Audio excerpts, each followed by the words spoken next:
सही कहा है किसी ने, चिंता और चिता में सिर्फ एक बिंदु का फर्क होता है।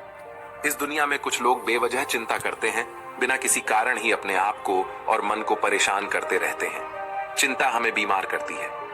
आज की इस कहानी में हम सीखेंगे कि क्यों हमें बेवजह चिंता नहीं करनी चाहिए। एक गांव में एक किसान था जिसे एक बहुत ही बुरी आदत लग चुकी थी, और वह आदत थी बेवजह चिंता करने की।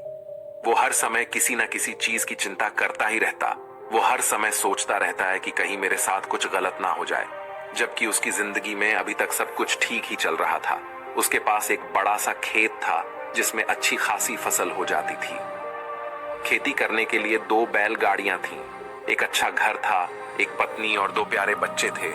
लेकिन फिर भी वो किसी न किसी अनहोनी के बारे में सोचकर बेवजह चिंता करता रहता। कभी सोचता कि अगर मेरी फसल में कीड़े लग गई तो क्या होगा, अगर आवारा पशुओं ने फसल को बर्बाद कर दिया तो क्या होगा, अगर सूखा पड़ गया या अत्यधिक बारिश हो गई तो मेरी फसल खराब हो जाएगी। ऐसे ही वो भविष्य की अन्य बातों के बारे में सोचकर बेवजह चिंता में डूब रहा था, जैसे कि कहीं खेती के समय मेरे बैल बीमार ना पड़ जाए, मेरे बच्चों का भविष्य कैसा होगा, कहीं बुढ़ापे में मुझे कोई बड़ी बीमारी ना हो जाए, मेरे बच्चे बुढ़ापे में मेरा ख्याल रखेंगे भी या नहीं, वगैरह वगैरह। अपनी इस लगातार बेमतलब चिंता करने की आदत की वजह से वो आसान और परेशानी नहीं लगता था, और अब उसका किसी भी काम में मन भी नहीं लगता था। उसकी पत्नी ने भी इस बात को अनुभव किया कि उसे बिना मतलब चिंता करने की आदत पड़ चुकी है। उसने उसे कई बार समझाने की कोशिश भी की, तुम बेवजह चिंता करना छोड़ दो, लेकिन उसके समझाने का कोई मतलब नहीं रहा। उसे पता चला कि नगर में एक महात्मा आए हैं जिनके पास सारी समस्याओं का हल है। फिर एक दिन वो उसे लेकर एक बौद्ध भिक्षु के आश्रम में पहुंची। बौद्ध भिक्षु बहुत ही बुद्धिमान और ज्ञानी व्यक्ति थे। किसान और उसकी पत्नी अपनी सारी समस्या बौद्ध भिक्षुओं के समक्ष रख दी। किसान ने कहा, महात्मा, मैं हर समय किसी न किसी बात की चिंता करता रहता हूं। मैं ज्यादातर उन बुरी चीजों के बारे में और फिर कभी अपना हाथ अपने सिर पर रखते तो कभी जमीन पर। वो बहुत ही चिंतित और बेचैन चकर चिंतित होता रहता हूं, जो अभी तक मेरे साथ हुई भी नहीं। किसान की समस्या को पूरे ध्यान से सुनने के बाद बौद्ध भिक्षु ने कहा, ठीक है, तुम दोनों कल सुबह आना और फिर मैं तुम्हें तुम्हारी समस्या का समाधान बता दूंगा। अगली सुबह जब किसान और उसकी पत्नी बौद्ध भिक्षु के आश्रम में पहुंचते हैं तो देखते हैं कि बौद्ध भिक्षु बहुत ही चिंतित अवस्था में जमीन पर पालथी मारकर बैठे हुए हैं और उनके सामने एक दूध से भरा गिलास रखा हुआ है। बौद्ध भिक्षु बार बार उस दूध के गिलास की तरफ देख रहे हैं और फिर कभी अपना हाथ अपने सिर पर रखते तो कभी जमीन पर वो बहुत ही चिंतित और बेचैन दिखाई पड़ते थे। ये देखकर किसान ने पूछा, महात्मा, आप इतने परेशान क्यों लग रहे हैं? आपके समक्ष दूध रखा है, आप इसे पी क्यों नहीं लेते? महात्मा बोले, मुझे चिंता हो रही है कि कहीं इस दूध को बिल्ली ना पी जाए या फिर मैं कहीं जाऊं, और तो क्या पता या दूध कहीं गिर जाए। मैं दूध को पीना तो चाहता हूं लेकिन मेरा भी मन नहीं है। मैं तो यही सोच रहा हूं कि अगर ये दूध खराब हो गया या कोई गंदी चीज इस पे पहुंच गया तो फिर क्या होगा। इतना सुनकर किसान जोर जोर से हंसने लगा। किसान ने हंसते हुए कहा, महात्मा, इसमें इतनी चिंता करने वाली कौन सी बात है?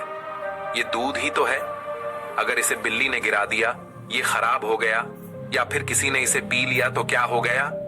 ये आपको दोबारा मिल जाएगा, और वैसे भी आपका चिंता करना व्यर्थ है, क्योंकि ना तो अभी इसे बिल्ली ने गिराया है, ना ही खराब हुआ है, और ना ही अभी इसे किसी ने पिया है, और हो सकता है कि भविष्य में ऐसा हो भी न। किसान के मुंह से ये बातें सुनकर बौद्ध भिक्षु मुस्कुराए और बोले, मैं भी तो तुम्हें ही यही समझाने का प्रयास कर रहा हूं कि भविष्य की उन घटनाओं की चिंता करना व्यर्थ है जो अभी हमारे साथ हुई ही नहीं, और बहुत बड़ी संभावना है कि वो कभी होगी भी नहीं, और अगर हो भी गई तो जिस चीज को तुम्हें एक बार हासिल कर सकते हो उसे तुम दोबारा भी हासिल कर सकते हो, और अगर नहीं कर पाए तो कोई बात नहीं, क्योंकि समस्याओं के आने के साथ ही उन समस्याओं का सामना करने की हिम्मत भी अपने आप ही आ जाती है।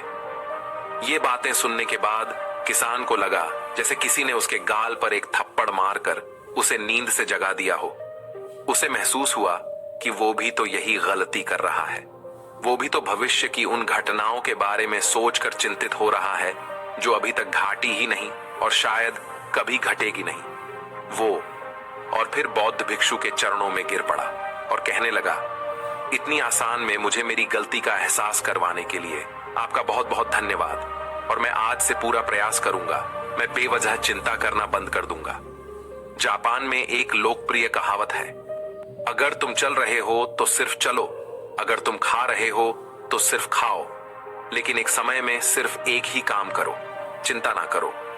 इस लोकप्रिय कहावत के अर्थ ने मुझे हैरान कर दिया था, और सच कहूं तो मुझे ऐसा लगता है कि कहावत के अर्थ में ही वो राज छुपा है जिससे अगर किसी ने अच्छे से समझ लिया और अपने जीवन में उतार लिया तो वो चिंता के बंधन से ही हमेशा हमेशा के लिए मुक्त हो जाएगा। इस कहावत के अर्थ के बारे में हम आगे बात करेंगे, लेकिन उससे पहले देखते हैं कि हमारे दिमाग में इस तरह के विचार से ज्यादा चल रहे होते हैं। पहला, क्या मैंने ये काम सही से किया? दूसरा, क्या मैं इसे और बेहतर कर सकता था? तीसरा, इसका परिणाम क्या होगा? और चौथा, लोग मेरे और मेरे काम के बारे में क्या सोच रहे होंगे? ये ऐसे कुछ विचार है जो हमारे दिमाग की सिस्टम में ज्यादातर समय चलते रहते हैं, लेकिन हमें पता नहीं चलता क्योंकि हमने इन विचारों के साथ जीना सीख लिया है। और हमारा दिमाग काम भी ऐसे ही करता है कि अगर हमने इसे किसी काम को कई बार करवा लिया तो फिर ये उसे अपनी आदत बना लेता है और फिर हमारे चाहे बिना भी उस काम को करने का प्रयास करता है। शुरुआत में तो हम किसी भी काम को अपनी इच्छा से पूरे होशो हवास में करते हैं, लेकिन बाद में वो हमारी आदत बन जाता है और फिर हम बस बेहोशी की हालत में बिना सोचे समझे उस काम को करते चले जाते हैं। जब एक बच्चा छोटा होता है तब उसे पता नहीं होता कि चिंता क्या है, लेकिन जैसे ही वो बड़ा होता है माँ बाप कहना शुरू कर देते हैं, बेटे आपको होमवर्क करना है, आपको उसकी चिंता नहीं हो रही, आपके एग्जाम आने वाले हैं, आपको उसकी चिंता करनी चाहिए।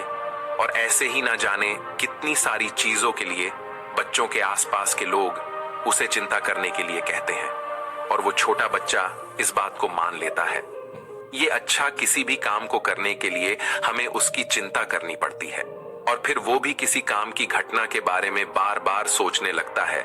शुरुआत में तो वो ये काम जानबूझकर करता है, लेकिन धीरे धीरे उसका मन इसे अपनी आदत बना लेता है और फिर ना चाहते हुए भी उसका मन एक ही विचार के बारे में बार बार सोचता रहता है और फिर वो अपनी पूरी जिंदगी चिंता के इस जाल में फंस कर रह जाता है। लेकिन अब प्रश्न यह उठता है कि इसका समाधान क्या है? तो इसका समाधान है ऊपर बताई गई जिन कहावत का अर्थ यानी जागरूकता। हमें अपने विचारों के प्रति जागरूक होना पड़ेगा। हमें थोड़ी देर रुककर इस बात पर ध्यान देना होगा कि कहीं हम ना चाहते हुए भी एक ही घटना के बारे में तो बार बार नहीं सोच रहे हैं।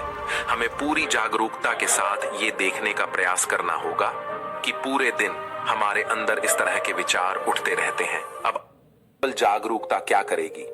मैं कहता हूं या काफी है, ये मन को शांत करने के लिए पर्याप्त है, मन को अपने स्वभाव का एहसास कराने के लिए पर्याप्त है।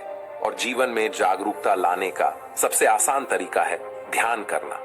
ध्यान करने के दौरान अपने विचारों पर ध्यान देना, और जब आप पूरी जागरूकता के साथ अपने विचारों पर ध्यान देना शुरू कर देंगे तब आप पाएंगे कि आपके मन में चलने वाले गैर जरूरी विचार एक एक करके अपने आप ही गायब होना शुरू हो जाएंगे और फिर आप एक आनंदित और शांत जीवन अनुभव कर पाएंगे।